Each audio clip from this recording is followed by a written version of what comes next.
Listen, Right. so July 30th, you're back in the ring. I think what's been almost, a year and a half or something like that away from the. Why so long, Danny Garcia?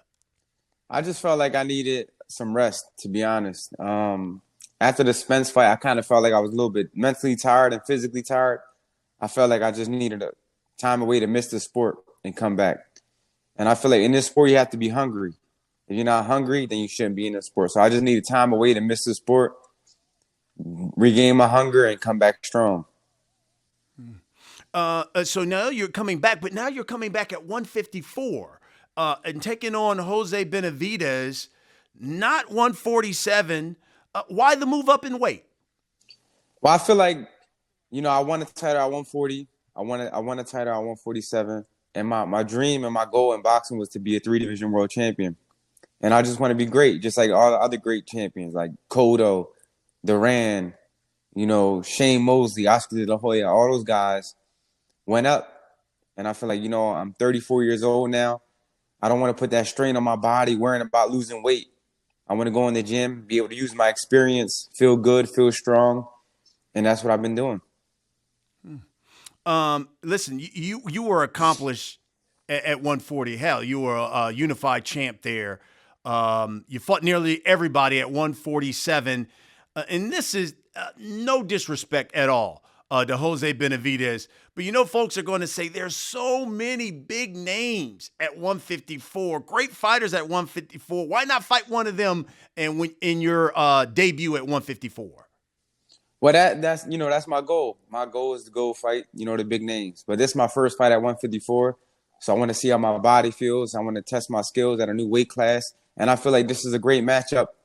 It's a great fight, a Mexican versus a Puerto Rican at the Barclays Center. He's been around for a while. I believe he was the WBA regular champion when I was the super champion at 140. So we've been in this game a long time. So I know who he is. He knows who I am, and the fans know him. So I feel like it's a great fight. You were a big puncher at 140, no doubt. I mean, you were clubbing guys. 147 guys said, "Hey, look, Danny Garcia hits hard." Do you think though the power will carry to 154? Absolutely. I feel like I actually lose power when I lose weight. When I'm in the gym and I'm strong, I'm feeling healthy, and I'm not losing weight, I'm hurting guys in the gym. They feel my power. I'm physically strong. My stamina's better. So I feel like I actually lose weight. I mean, I lose power when I go down in weight. From a fighting style perspective, will we see a different Danny Garcia at 154? I definitely want to be smarter. I want to be faster. I want to use my experience. I got a lot of experience. I've been in a lot of fights, a lot of championship fights. So now I just feel like I'm the complete package. I got to go in there and just use all my tools. Sometimes I feel like I don't use all my tools. This time, I feel like I'm well rested. My brain is sharp. And I just want to go in there and use everything I got, all my tools, all my tricks. And I know people always say this too, like, man, if Danny, the work rate, if he would throw more, will we see Danny Garcia throwing more at 154? Well, definitely, that's I definitely want to use my jab more. I feel like if I use my jab a little bit more, that'll help my punch count. Because I throw a lot of power punches. I just gotta use my jab a little more, and I feel like that'll up my punch rate about 10 to 15 punches around. Like, if I'm 30, 40, I'll be throwing 60 punches around or 70. You know what I mean? So I think it's just the small things that'll help my punch count. But like even in my last fight when I fought Spence, people say, "Yo, Danny really didn't let his hands go." When I checked the punch stats, it said I threw 700 punches. That was my career high. So I was like, how much punches they want me to throw? But it is what it is. It's all good. Jose Benavidez talked to the media about this fight, and he said, quote, "This is a Mexico versus Puerto Rico matchup. Both of us have something to prove. It's going to be a great fight for the fans. I feel strong. I know I will end this one on fight night with a knockout. I'm bigger and stronger than he is, and come July 30th, he's going to see the difference in the power between us," end quote. What's your response to that? Nah, I have to disagree with that. He's not stronger or bigger than me. You know what I'm saying? So I have to completely disagree with that. I feel like I'm the stronger man. I hit harder. I don't know how much KOs he has, but I know I got a lot of KOs. I knocked higher, better opponents out, champions out. And, they all say the same thing. They all say they're strong. They all say they're fast. They all say this and that. But when they're in there with me, it's a completely different story. Listen, we had Tony Harrison on the show. And first of all, let me just say this. He said he loves Danny Garcia. He says, I absolutely love him. And I would love to be in to share the ring with him. He says he's fiending to get in the ring with you at 154. But I'm curious, who's on Danny Garcia's 154 hit list, though? Well, like I said, I like to fight all the champions, even like Tony Harrison. It'll be a great fight for me. He's been around for a while. He's a former champion, so I feel like he earned his stripes, and that would be a great fight in the future. Anybody at 154. Lara's called me out. I heard him call me out, so I think he has a belt at middleweight, so we can do that fight. Or any of the champions. Well, there's only one champion, right? Charlo. So if so whoever. My dream is to be a 3-division champion. So in order to be a champion, you got to fight and beat the best. So there's really no secret to it. You are right. There is only one champ at 154, let's be honest, and that is Jermell Charlo. He's the undisputed champion. How would you see, because Mel's been there a while, how would you see a Charlo-Danny Garcia fight playing out? I think that's a big fight. Respect to him though. I saw him and his brother coming up. We were signing Golden Boy. I remember seeing him in the back of the locker room. We're all fighting on the undercards and making our way to the top. So I have nothing but respect for those guys. They earned it. They earned it. So, but I feel like that's definitely a big fight. I feel like any fight with Danny Garcia is a big fight. So it's just all about making the fights happen. Listen, you are one of the few fighters who has done extremely well outside of the ring. That's why I really admire some of the things that you've done. I mean, not only, look, you got the clothing line, you've got businesses, you've got real estate. It's let's be honest, Danny Garcia doesn't have to fight anymore if he doesn't want to. I guess the question is Danny Garcia still a hungry fighter? Definitely. Like I said, during this break in my boxing career, since the Spence fight, like I felt like I was tired. I was mentally tired. I felt like I didn't feel like I had the energy, to do it. And one day I just woke up and I realized, like, I'm a fighter. This is what I do. This is what I love to do. I was born to fight. It just dawned on me. It's like, like Warren Buffett, he does stocks. He's 90 years old. That's what he does. Trump does real estate or whatever. So I'm a fighter. This is what I do. And this is what I love to do. And I've been boxing for 24 years. This is all I know. It's what I love to do. I love to compete. And there's no greater feeling than winning a big fight or a championship fight.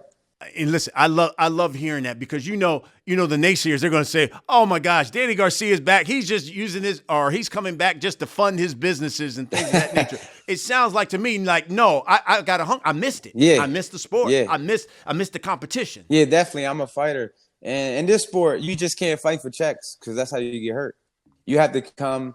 There's hungry lions out there. There's people who want what you want. Jose Benavidez, he wants what I want. And this is not the sport where you come just fight for money because that's how you get hurt. My goal is always to be the best and fight the best and win. And like I said before, I'm a fighter. This is what I do, and this is what I love to do. And that's why I'm fighting in the ring. Because like you said, we don't have to fight no more if we don't want to. But I do it because I love it. And this is what I was born to do.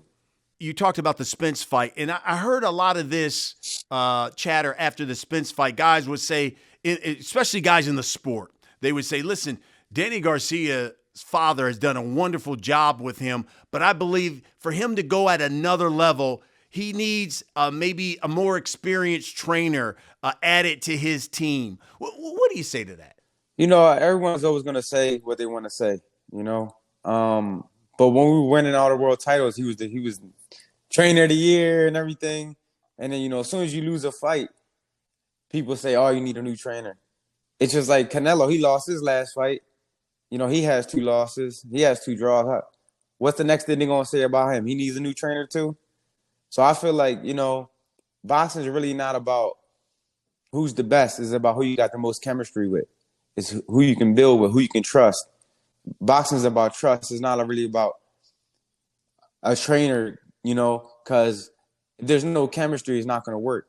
Even if you do get a better trainer, if the chemistry is not there, then it's, you know, you probably have a worse result. So I just feel like believe who you start with is who you finish with, and that's who you build with, and you just learn together. Because you never stop learning. In boxing, you never stop learning. You know what I mean? So we just continue to keep learning every day. If you can, give me what's the difference between Danny Garcia at 140, Danny Garcia at 147, and now the difference between Danny Garcia at 154 compared to Danny Garcia at 147? Well, I'm gonna say there's no difference, but you know, 140 Danny Garcia, you know, he was young. He was, you know, he was relentless. He wasn't scared to bleed. 147, the same thing. You know, just I never been afraid to be great. You know, I never been afraid to fight the best fights because I always felt like I was the best anyway. So I never felt like it was a risk for me because I knew I belonged there.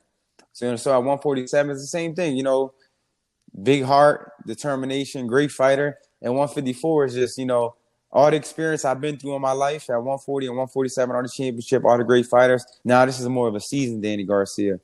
You know, this is more of a smart Danny Garcia. Beating fighters with my brain, you know, instead of, you know, fighting with anger and stuff like that. So it's still going to be that relentless Danny Garcia, but it's going to be a lot. I want to beat my fighters in fashion now. You've had, when you look at your record, and obviously you had tremendous highs, when you look at the losses, some of them have been so razor thin. Yeah. Is there one fight, when you look back on your career, you said, man, if I had one do-over, it would be that fight right there? You know, I like you said, the Thurman and Porter fight, those are extremely close fights. You know, like 1 round difference and the fight is mine. Both of them. So, you know, I really don't have no regrets in my career because, you know, everything happens for a reason. And that's everything you go through in your life is what makes you a great champion, is what builds your character and shows you who you are outside of the ring. You know, so I love the process. I love everything about my career, and I wouldn't change nothing. Nellius says, what will you bring to 154 that we haven't seen before? Like I said before, you're going to see a seasoned Danny Garcia, a lot of skill, a lot of will, and a lot of power. I want to knock more people out at 154. I want to show people that how really strong and big I am. That's what I really want to do. Like July 30th, I want to knock Jose Benavidez out. Man, I like it. Jerrell Hill from Twitter asks, would you ever consider changing trainers or bring on an additional experienced trainer to work with your father? You know, that's up to Angel, whatever he wants to do. I'm open to do whatever Angel wants to do. So if he says no, hell with it. If he says yeah. So, you know, I let my pop be the boss when it comes to that. Renee from Twitter says, has the money and success diminished or lessened your passion or hunger in the sport? Not at all. Not at all. Like I said before, this is my 40th professional fight coming up. And, yeah, I did feel a little mentally tired, you know, of training and, you know, fighting at this level for a while because there is a lot of pressure. But like I said before, I feel great again, and my passion for the sport has never changed. Mr. Mello asks, what future bouts do you see yourself going after, and how long do you plan to stay at this weight? Well, at first, you know, I got to get Benavidez is the only thing on my mind right now, to be honest. You know, it's a big fight for me, believe it or not, because this determines a lot for my career. So I have to make a statement at this new weight class against Benavidez. He's hungry. So I got to go in there and dominate him, and then we could talk about future opponents or weight classes. Mm-hmm. How much longer do you see yourself fighting, Danny? You know, I don't know. You know, I want to take it one fight at a time. That's my mindset. One fight at a time. And if when my body says, look, you can't compete, you can't keep up with these guys no more, then that's when I'll stop. But right now, I feel great.